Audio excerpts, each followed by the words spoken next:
مساء الخير، ازيكم عاملين ايه؟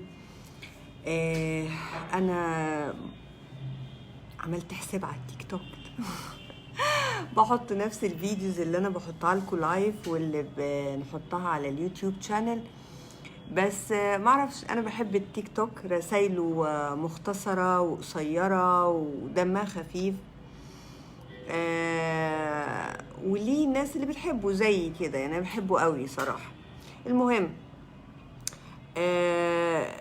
كانت تجربة لذيذة، ولقيت ان بنشجع ناس والناس كمان بيشجعونا. يعني انا بتشجع بكل كلمة كويسة زي شكرا وحمستينا والحاجات دي.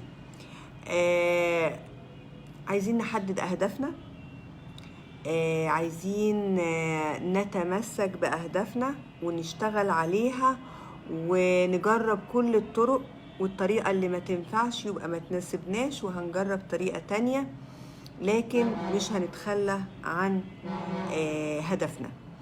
من الحاجات اللي دايما تجيلي من أسباب السمنة، انه انا بشتغل طول الوقت بره، انا ما بطبخش في البيت، انا باكل مع اصحابي في الشغل، ما بقاش عارف هاكل ايه. انتي عارفه يا دكتور، كل الاكل جانك فود، كل الاكل ديليفري، كل الاكل من مطاعم. مش معنى ان انت طالب من مطعم انه بالضروره ابدا انه يكون جانك فود، او انه يكون مضر ليك او يكون وحش. بالعكس، دي اختيارات، انت اللي بتنقي المطعم، وانت اللي بتنقي الوجبة من المنيو، وانت اللي بتاكل الكمية، وانت اللي عارف ايه اللي يضرك وايه اللي يفيدك. انا في العيادة، والساعة تقريبا دلوقتي كام؟ 7:50. ما بستناش لما اروح بقى واكل الساعة 10 ولا 11، ما بقدرش ان انا يعني اتغدى الساعة 2 قبل ما اجي. فغالبا كتير باكل في العيادة. فانا النهاردة عملت اوردر وانبسطت من نفسي جدا، لانه كان اختياراته برضو هيلسي. انت مش لازم تكون ناوي تعمل دايت، ومش لازم تكون ناوي تخس. فطلبت من مطعم بيقدم كل الاكل مشوي على الفحم، ولذيذ ان هو بيعمل خضار سوتيه. الخضار السوتيه فيه بطاطس وفيه جزر وفيه كل حاجة، يعني فيه مصدر من مصادر النشويات. النشويات المعقدة مش البسيطة زي الدقيق الأبيض والرز والمكرونة. الرز برضو أنا بعتبره نوع كويس من أنواع النشويات. ومعاه بقى الحاجات اللي أنا بحبها قوي،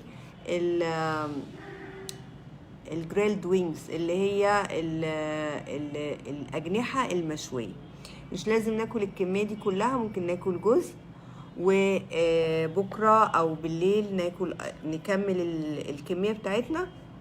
لأن انتوا لما بتقسموا الوجبة على مرتين أو 3، ففرصة ان انت تدخل كمية كبيرة من السعرات مرة واحدة بتكون أقل، والتخزين بيكون أقل. تمام؟ وبشاركوني اختياراتكم في الأكل. الناس اللي بره البيت طول الوقت بيعملوا ايه عشان يعني to keep on track، يعني يفضل على نفس الطريقة الصح. تمام؟ يلا باي باي.